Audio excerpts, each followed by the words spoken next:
The Raw Review returns right here on Sean's View Entertainment. Make sure to like this video, subscribe, where it is always prolific, consistent, and dedicated. We're going to kick this off with the highlight reel. That's how Raw started. And Randy Orton was supposed to be the guest on the highlight reel, but things took a turn for the unexpected. Yes, because it was very unexpected that Randy Orton wouldn't come out alone. He came out with Triple H, Seth Rollins, Kane.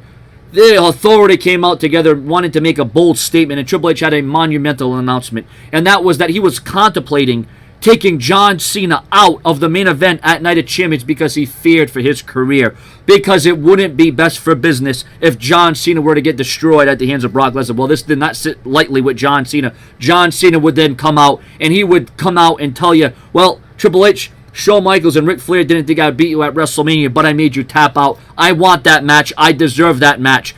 And I'll threaten a lawsuit. Yes, John Cena threatening a lawsuit against Triple H. That's how much John Cena has. That's how much heart. That's how much dedication. That's how much determination that he has. Or is it lack of brain power? Because does John Cena realize what happened at SummerSlam? Is this a crucial move? Or is Triple H trying to save John Cena? I felt that this was a pretty good segment. Seth Rollins was a part of it, so they were in his hometown, so people are cheering for Seth Rollins. Roman Reigns would then come out. Triple H still, taken under advisement, contemplating whether or not, Randy Orton should be in the match. Seth Rollins, Roman Reigns, Chris Jericho. So what would happen out of this? All 6 men in the ring would be in a 6-man tag team match. What's going on tonight? Is Teddy Long still in charge? It seems like SmackDown is on Raw tonight. I mean, there's all tag team matches, 6-man tag team matches galore. Where's the script? Am I missing the program here? What's going on? But anyways, this was a decent way to get Raw started, and then it was an epic tag team clash with The Miz and his tag team partner going up against Sheamus and Dolph Ziggler. Okay, so maybe I overrated the first match to kick things off on Raw, but it was decent for what it was because The Miz's stunt double, which is Damien Sandow, would get into the match, and all of a sudden, as soon as Ziggler was going to defeat Sandow, because he was filling in for The Miz because he's stunt double, you get it, off the distraction, Miz would hit the skull-crushing finale. Miz picks up the victory and so much needed momentum going into Night of Champions. So I have no problems with The Miz winning in the fashion that he did, and at least they're using that angle, the Hollywood thing going along with him. I don't mind that at all. The direction of The Miz, at least they're giving him something worthwhile to do, and it really fits him well. So it's okay that The Miz and his tag team partner Cesaro got the win on this one, off the distraction, of course, from his stunt double. You got to wonder how many more times is the Sandow-Miz connection, how long is this going to go on for? And does Damien Sandow really like his current role, especially seeing that he's a former Money in the Bank cash-in? And up next was a pointless, meaningless 6-diva tag team action, all to promote Total Divas. This match lasted a whole, 3 minutes, maybe even shorter than that. Not much to report here. Not even going to give it a rating. Although Total Divas is a good show, I'll give it that. Although I don't know if this season is going to be good. The last couple of seasons were all right. I was getting myself into it, but this match, it didn't do it for me. And with the amount of talent, there was some talented divas in this match, but they weren't allowed to show how talented they really were. Once again, the theme of tonight was just throw guys together. Let's have a tag team match. Let's have a 6-man tag team match. Tag team matches all over the place. Like I said, it's Teddy Long running the show. It's Big Show, Mark Henry versus the Wyatt family's Luke Harper, Eric Rowan. Now, much to these guys' credits, they have had some good to solid tag team matches. But how many different combinations of this match can we see before we get sick and tired of it? This is just getting to be a little bit tired. It's getting to be a little weak here. I mean, let's put some more thought, some more process into Monday Night Raw. And then after this, it just continued to fell even more flat. Well, Rusev would come out and provide a kick to Mark Henry's face, which was pretty cool to see that because it was a pretty stiff kick. But it would be Jack Swagger versus Curtis Axel. Jack Swagger actually ends up getting the win, actually ends up getting the victory with a surprise. But then Bo Dallas would come out, and what was a pretty entertaining segment about how there was 3 people that came out and one bet money, one favorite superstar, their kid's favorite superstar, no longer Jack Swagger. Now they look up to Vladimir Putin because Jack Swagger lost all those different times. This guy lost a bunch of money. It was a pretty entertaining segment with those 3 people on the stage that Bo Dallas brought out. But nothing too like, oh wow, that was amazing, or ha ha ha. I mean, it was. I mean, for what it was. I mean, this is tough for me to put words together. Tough for me to come up with this. It's just god awful. All right, I'm losing my train of thought. I'm losing my mentality. I'm losing my... Up next was Adam Rose versus Titus O'Neil. It didn't continue to get any better, folks. Did not continue to get any better at all. Adam Rose picks up the victory off the distraction of a bunny. That's what Monday Night Raw has come to. And you wonder why I'm lost for words and don't know what to say and mumbling over my words. Not good. Wow. And up next, Rusev would continue his dominating and destroying ways by mowing right over Zack Ryder. Could Raw pick up momentum going in to the second hour? Let's hope so.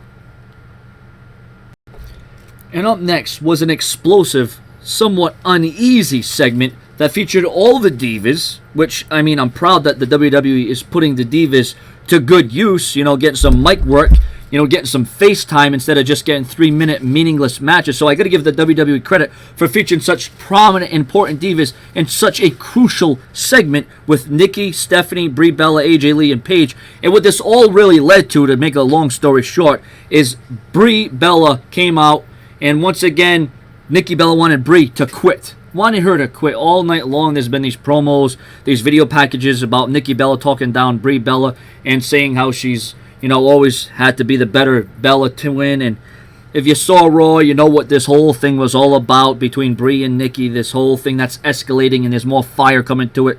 But Nikki Bella getting a shot at the Divas Championship, Stephanie McMahon. But then AJ Lee and Paige would come out, and AJ Lee saying that she wants her shot because she was the rightful #1 contender. Just like John Cena came out early night saying that he was the rightful #1 contender to the WWE World Heavyweight Championship. So now things are starting to make sense. Things are starting to unravel now. And that I said, now going into the second hour, can Raw pick up momentum? Well, this segment was all right. All the fans were kind of dulled down. The fans weren't really reacting. There was a couple boring chants during this segment. With all that was involved, you think it could have been a bit better. I don't know how it came off to the television crowd, but to me it came off as just decent. Somewhat fell a little flat, but to feature all the important Divas and giving them a segment and giving them, you know, proper TV time, you know, I'm all for that. But, you know, this issue between Brie Bella and Nikki Bella, it's going to reach a crossroads, you know. Nikki Bella, she might be the #1 contender to the championship, but, you know, Brie Bella's going to not be too far behind. So I give this segment like 3 out of 5 stars, just to be fair, just because it featured all the important premier Divas of the WWE. You know, I may not be the biggest fans of the Usos, but I like what the WWE is doing, putting a storyline with the tag team division, having them go ahead with an angle. We're seeing a darker, more pronounced streak of Goldust and Stardust, and they laid it on Jimmy and Jey Uso tonight. Like I said, we are seeing a different side of Goldust and Stardust, a more aggressive, prolific side. And the Usos, they may have to up their game a little bit, even though one of them may be injured. Goldust and Stardust want those WWE Tag Team Championships back, and it looks like they'll do anything at all costs to get them back. So I'm liking that at least the WWE has a strategy and a storyline for the tag team division to make the tag team championships look a little bit better. Goldust versus Jimmy Uso was okay for what it was, but it was the developments after that really made this compelling. Up next, it was main event time. It was all about who could impress Triple H. Who would be the #1 guy going in to face Brock Lesnar at Night of Champions? It was John Cena. It was his tag team partners, Roman Reigns, and Roman Reigns' tag team partner along with John Cena in this contest. Y2J Chris Jericho to go against the team of Randy Orton, Seth Rollins, and Kane. Who would come out on top? Even though John Cena had the most to prove in this match to prove that he should be in that spot as #1 contender, it was mostly Roman Reigns and Roman Reigns' tag team partner Chris Jericho that were taking over this match until John Cena decided to put it into his own hands and come to the match himself and, you know, break through that glass ceiling to prove to Triple H that he deserves to be in the spot at Night of Champions. But Roman Reigns and Chris Jericho want it just as much. Going into this match, at least there was a little story behind it that, well, made sense because it's all about the WWE World Heavyweight title. in the end, the heels would once again take over, but then John Cena found himself on the outside of the ring, and then he was fending for himself, trying to get the tag. Jericho got the tag. Reigns going to get the tag. No, couldn't happen. The heels would take over, but then John Cena would get that hot tag. It would be electric. The crowd would be going boisterous. It would be loud. It would be intense. You know, John Cena actually got the crowd to wake up during Monday Night Raw tonight, which was a good thing because this crowd has been dead all night long. You could almost hear a damn pin drop. But in the end, all three impressed. Jericho impressed with his willingness to never give up. Roman Reigns impressed by getting the victory, and John Cena impressed by hitting the AA on Kane. So all three superstars impressed. So it looks like John Cena will still be in contention to face Brock Lesnar in Night of Champions, which I'm sure makes a lot of my subscribers and viewers happy. Not really.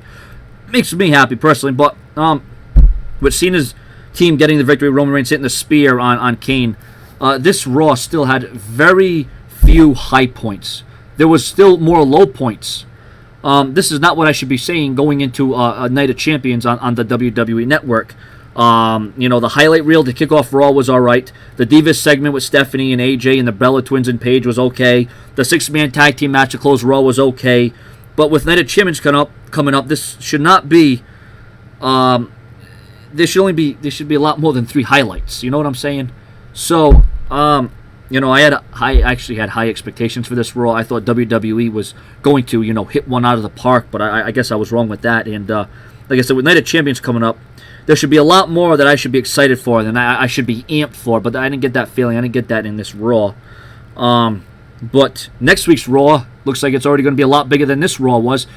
2 huge SummerSlam rematches, Randy Orton versus Roman Reigns, and a steel cage match between Bray Wyatt and Chris Jericho. And who knows what's going to happen with John Cena and Paul Heyman, and if Brock Lesnar decides to show up. So, all in all, you know, I think a fair rating would be 6.5 out of 10 stars, and I think that's being polite. Your comments, your opinions on what was a decent, mediocre, should have been better Raw?